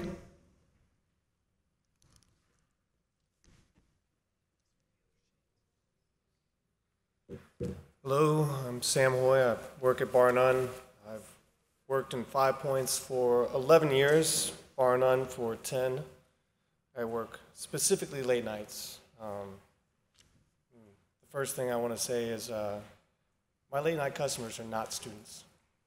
They never have been. For the past 10 years that I've worked there, I get about an hour's worth of college students between 1:30 and 2:30 a.m., and all they order from me is water and cheese fries. It's the bane of my existence. I hate it. But that's pretty much all we serve them. Water, cheese fries.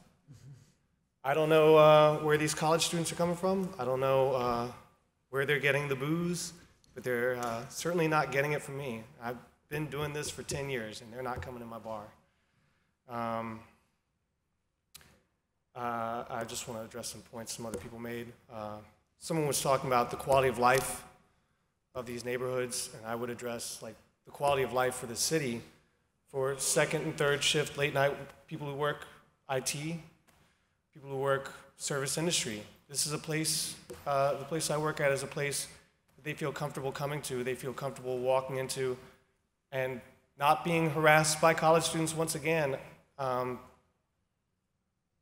don't see how it's fair or reasonable to take this away from people who've worked in the city, who've done what they can for the city. And again, we've been doing this for 23 years. People are talking about this is something that's been happening for the past 6 or so years since the extended permits, that they've had problems with college students. That makes no sense to me. We've been doing this for 23 years. Our bar has. I've been doing it for 10 till 6 in the morning. There's something else going on here. Some people have said this is the biggest student body we've ever had. Some people are saying whatever they want to say about it. I'll tell you first and foremost, maybe I'm just getting old, but this is also one of the most awful student bodies I've ever had to address in my personal speaking to them. I also want to say it's very expensive for us to stay open late. I heard someone say for $50 that we could stay open until 6 a.m. That's not even close to true. What we pay in insurance is outrageous. In order to keep that and we pay specifically an insurance fee that extends from 2 a.m. to 6 a.m. It is not, the other hours of our operation are not covered by that. That is covered specifically that way. I also want to talk about some things that Mr. Harpootlian brought up. Again, he said something about it being like Mardi Gras on steroids. That's not even close to true. It's been really full, and there have been a number of students in the street a couple of times since I've been down there, and those were on Saturday nights, both of them. Big college football wins, and the police were already there to secure off the streets, to block traffic. I've seen that many people in the streets only twice since I've been there, and it was when we beat Alabama. I can't remember when the other one was. It was another college football win. Those are Saturday nights, nights that we closed at 2 anyways. He also mentioned that he was something about city police officers entering establishments on a nightly basis. I already have city police officers walking into my bar every night. I know their names. We talk to them. They feel comfortable in my bar. They come to my bar to get away from some of the other things that they're dealing with in 5 Points. And we are open till 6 a.m. They feel comfortable here. As far as college students in neighborhoods, I haven't heard too many people talk about when they are in the neighborhoods, where they're coming from, what times they've been up drinking till. But again, all I can tell you is, from my experience, they are not coming out of our bars at late night. They're not coming out of my bar. I'm not dealing with those students. We do a very good job about identification at our bar, and we're not having them. We don't have them.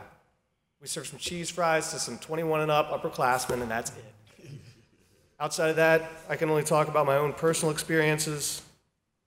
It's been a great job for me.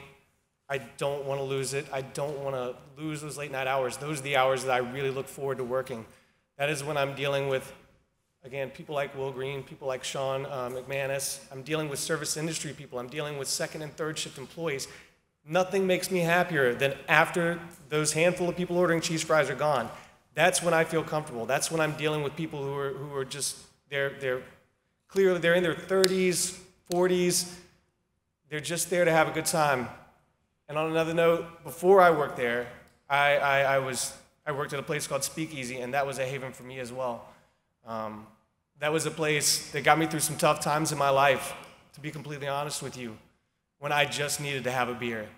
And I don't know what I would have done. You know, I'm a night owl, clearly. This is what I work, but I don't know where I'd be or what I would have done if I hadn't had some place to go to. Some place to just see faces. I'm not the friendliest person in the world, but just to see people. And it's meant the world to me. And I don't think you can put a number on that.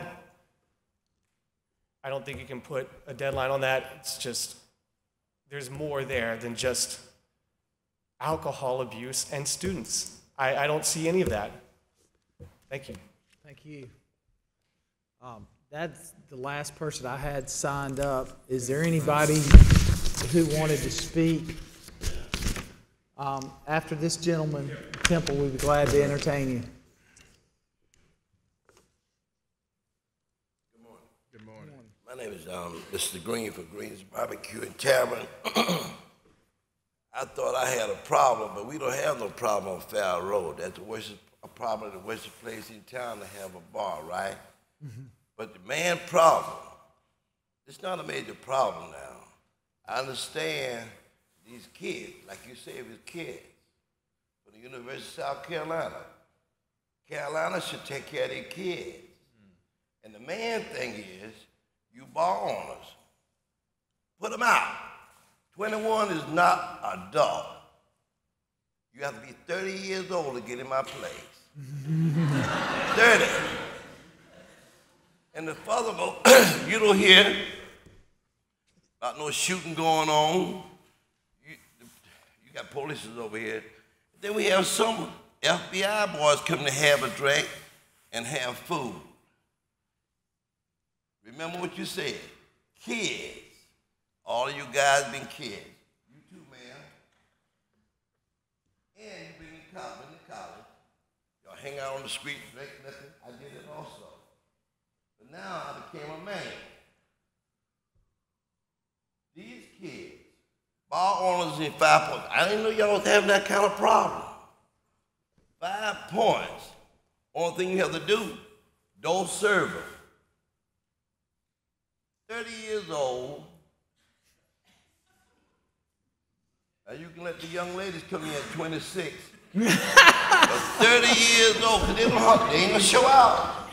They're not gonna show out, right? You put your age group up and let the kids go get their beers from the store and take it home with their parents and drink it. Then you ain't gonna have no problem. So let me tell y'all guys something. Y'all smothered in the city. You choking the city. You're gonna choke this city dry. Just behind alcohol. If you're grown enough to buy a beer, I feel like you're grown enough to sit in my place, but you don't have to be 30. So I'm telling you, don't choke the city just because a bunch of kids run them away. Let them go to the 7-Eleven, buy a 6-pack of beer, and go and sit down with the parents. Let them go buy a bottle of liquor, 21 years old. You can drink liquor at 21, but they can't drink it in my place at all. I close it down first. That's where you having problems with these kids. Just like you said, you kids. I'm not babysitting them. I tell them, I'm not babysitting you. Thank y'all. I got to go. Mr. Ligon.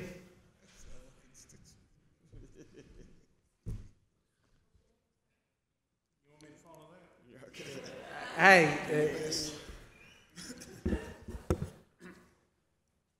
wait a minute. I think I hear it. Kit Smith, somebody's having a good time. I want it stopped. My name is Temple Ligon, and I live at 2225 Terrace Way, roughly equidistant between Nightcaps and Bar None. The house is paid for. I have something at stake here. My hot tub faces Blossom Street, and my front porch faces Terrace Way, so you can go through my yard as a shortcut. I've been there 6 years. Not once have I bumped into a drunk. Not once has a college kid puked in my front yard. Now, you got to remember, this is headquarters for St. Patrick's Day. I'm in the middle of it, 50,000 kids. Now, I'm a kid, and I know these things happen. But at the same time, you got to remember, it's nowhere near the horror story that's been made up here. There's nothing horrible about it. It's just people having a good time. I'm on Airbnb, kind of as a lark, and I rent out my back bedroom just to see who comes along. You'd be impressed. It's an interesting, sophisticated crowd. We had a 4th-year medical student interviewing in Columbia for emergency room medicine. He was a scholarship, all expenses paid, student at Choate, where John Kennedy went to prep school. That's the kind of person who comes through. So I got, about 2 months ago, an email from a woman at USC Aiken. And she wanted to come over with her 2 buddies, 3 of them, and did I have room in my back bedroom? And she was a native French woman, as were her 2 friends. Do I have a room? So Friday night, when they were due to show up, she emailed me and said, sorry, we missed our bus. And I said, I'm on my way. I saw her picture. Now that's the kind of person who's coming to Columbia for our reputation. Not that we're a bunch of drunks. They just come because they know they can enjoy themselves. They know it's all right. I mean, hedonism doesn't rule the day, but it's allowed. So be careful, because what you have here is an image of a city with a reputation where kids will take the bus in Aiken and come over for a weekend on Terrace Way. That happens just about every weekend. So what we're dealing with here is something urban, and I think we'll get through it. But what we want to deal with is something urbane. Thank you.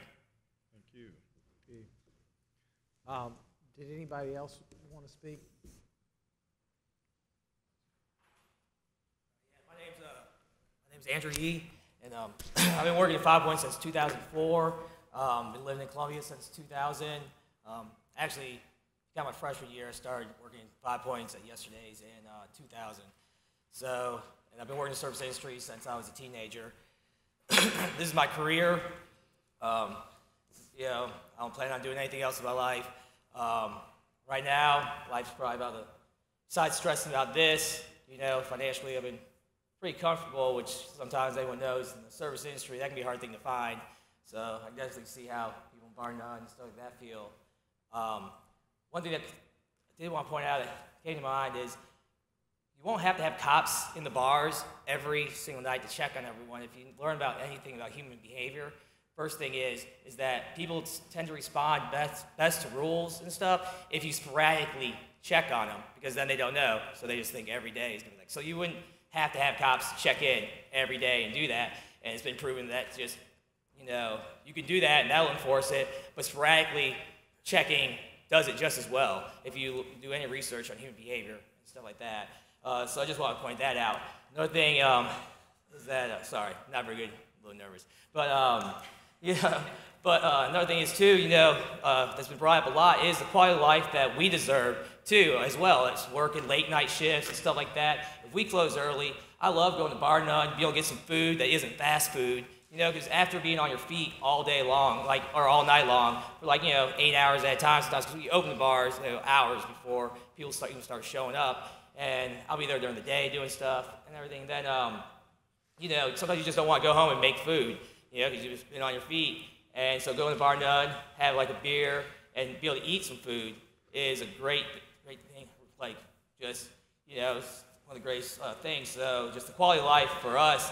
And it does seem like a lot of times the city feels like we are like second-class citizens, that like we just, you know, our quality of life doesn't really matter. We should be fine, and we should be able to like live on your guys' schedule, even though we're the ones providing you with your nighttime luxuries and stuff like that. And it's tough, just because, and people all the time are like, oh, you slept till, you know, noon. Well, I slept till noon because by the time I got home and cooked some food and ate and went to bed, I made it to bed around like, you know, 5, 6, and then unwound a little bit, you know, like everyone else has a right to do. You know, so I was like, I didn't even get a full 8 hours, you know. So like people just kind of always judge us and make assumptions about the way that we are living, and it's really not true. As far as a lot of the problems happen, you know, legally, we can't do anything once that person steps outside the door. If we try to stop them from doing anything, we're held liable for any of those actions. You know, that happens at that point as well, and yet we're still getting blamed for all the vandalism and stuff like that happens out there, even though we don't have control over these kids in that area. That a lot of the kids, you know, sometimes, yeah, they might be leaving 5 Points, but who's to say they weren't leaving the house party either? You know, and house parties don't have to be 100 people. A house party can be 8, 10 people, you know, just hanging out, maybe just enough so that someone doesn't call the cops on them. And that's what will actually start popping up once we start the 2 o'clock law, is there won't be these huge house parties. There will be a bunch of small house parties of like, you know, 8, 10 friends getting together, drinking, stuff like that, and then neighbor calls the cops on them. What are they going to do? They're all going to get in their cars and take off driving because they're scared of the police, instead of waiting for an Uber and things like that. Another thing, one of the biggest problems that we have is on Saturdays, when we cook out 2,000 plus people onto the streets all at once. The cops can't regulate it all. There's not enough Ubers, not enough cabbies. There's fights breaking out. Girls are getting scared, so they're going to hop in whatever ride they have, which makes it more liable for like predators to go and get them. or take advantage of them in those situations because they just want to get off the streets. Because cops are blowing whistles, telling them they have to clear the streets, clear the streets, clear the streets. And they're like, well, I'm waiting for an Uber, and they're hearing these whistles. And, they've had a few drinks, so they're getting scared. And next thing you know, they're getting a ride from the wrong person. Who knows, I mean, these are all factors that need to be taken into account when you're thinking about these things, I think I've been down in 5 Points for a long time, for several of the shootings, and I think the majority of them all happened on Saturday. Not all of them, but I think the majority of all, like almost all, except for maybe one, happened on Saturday when we were having that issue. And that was because, and they think they all happened right after 2 a.m. when we had pushed everyone onto the street. People were bumping into each other. Isn't that all the bouncers are inside the bars because we're locking the doors because we can't have people in the bar coming in and stuff like that. Then, so, everyone has nowhere else to go. There's only the police on the streets, and so there aren't even bouncers to keep an eye on people as they're walking away. So that's another big issue that you kind of got to think about there. Then, a big thing, financially, it is a big part of everything. It's like in an industry where you make the majority of your money, between like a set of like 3 or 4 hours, give or take, losing a portion of that is losing a large portion of your revenue and income for the business and the employees, and stuff. So that's a huge part. And after hours, it also gives people staying open that late. A lot of times, I'm just serving a lot of waters, giving people some time to sit there, call an Uber, wait for that Uber to show up, or the cab to come, or wait for their friend to come pick them up who didn't come out with them and stuff. So it gives them some time to like sit there and think about it. And oftentimes I'll offer them an Uber. Oftentimes I'll sit there and just talk to them, and I'll let them figure things out and then talk them into getting an Uber, But most of the time these kids are getting a lot smarter about doing Ubers and stuff. But it gives us a lot of time for that. A lot of times it is service industry from other bars that closed down earlier. We'll come and we'll go see each other if another bar is still open, and get to visit each other for a change because we're all working, but most of us are friends, and we'll do that. So that really helps. There a lot. The big thing is the tourism too. During football season and just all year round, but particularly during football season, like I have people all the time coming to me and just like, oh my God, I love the nightlife here, this and that. Alumni love coming back to Columbia for football season, football time. They'll come days ahead of time just because they get to enjoy it, get a little relive their college experience and stuff, and because it's just good nightlife. It's just so like by cutting that down and restricting our nightlife even more than it already is, that could cut down on our tourism and things like that. People love traveling to Columbia and stuff like that for the nightlife and tailgating and stuff. And yes, there are issues, but there's always going to be issues in every city that has any type of a nightlife. Sorry, I had a bunch of things all planned out here, but then when I was listening to everyone talk, I was just figured I'd set it down. Stuff, but all right.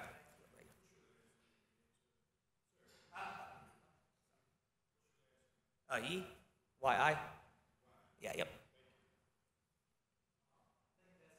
Everybody who asked to speak, I do want to make a couple comments before we adjourn.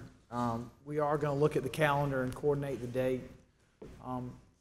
It's very interesting to be sitting up here today and listening to the folks. And it's also very interesting to see the people who turned out, the people who really care about their business, their customers, their friends, their neighbors. So we have a very interesting, obviously there's things that need to change. How we approach that's going to depend on how we gather all the information and we look at all the aspects. There are a lot of things that have been discussed tonight that are unrelated to 2 a.m. or today, I should say, excuse me. I'm already moving to the next meeting. We also will have to consider working with all aspects, our business license, our police department, our legal department, our neighbors. I'll tell you the one disappointing thing that I've heard in these meetings was the lack of communication. I am a little surprised that groups have not worked together closer before we got to this stage. I take responsibility as a council member for part of that. Today was the first time that we've heard from the university, and the university is a key to this discussion. I think the 5 Points Association, Kit, I think the coalition, the bar owners, people need to be sitting at the table and having a conversation. Because it doesn't matter if this thing closes at 2 a.m. or not, we're still going to be faced with a lot of the issues we discussed today. And we need to be working together, not against each other. The table's always open, and I think we got to spend a little more time communicating. I want to thank each one of you who have attended today. I think it's very important that we heard from you and you showed your support. There are a lot of other people who could have been here today, but it's very interesting to me as a person sitting up here tasked with driving to help recommend something, the people who really care. And I just want to thank y'all for taking the time on all sides of this issue. I don't know where we're going to end up. I can't tell you that today. But what I can tell you, there's a fundamental problem, and it's got to be addressed.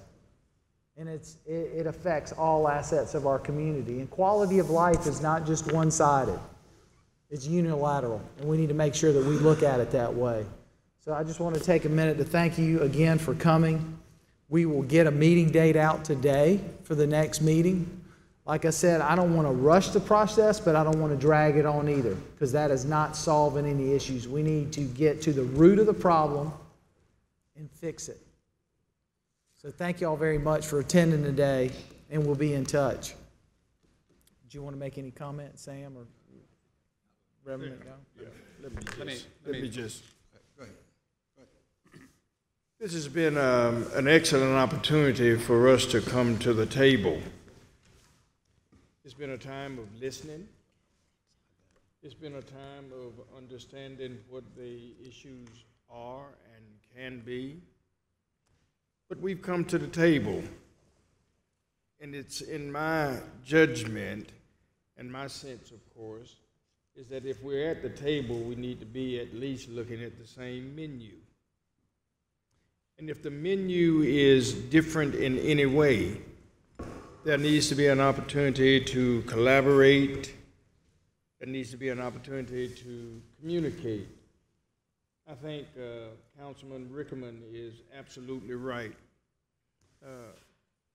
There needed to be some time prior to us getting together now to talk through and to talk about the issues. It presents to us a real unique opportunity for the community to come together around the table, looking at the same menu. And right now, we're looking at a menu that is so diverse, and how do we make sense of that? So I thank you all for being here today, giving us an opportunity to hear and to listen to what you provided for us today. So thank you for being here. I think we've done ourselves a favor by deciding to talk about this issue. Quality of life has several tables. And at this long table, we're looking at some issues and some thoughts, and we're sharing some feelings that are the result of our city growing, our city attracting people from other parts of this country and other countries in general. And with that, there are things that occur, there are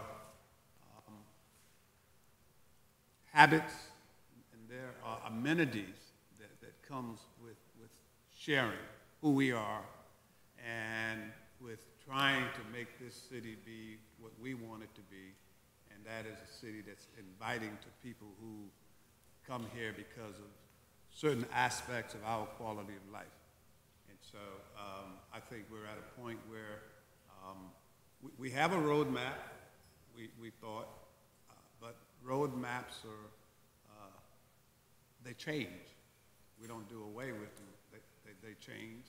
we modify them, but the intent is to get us where we want to go, where we want to be. So I think through this process, we'll get there, and as a result of that, we'll all feel good about where we live and where we work. Thank you. So can I entertain a motion to?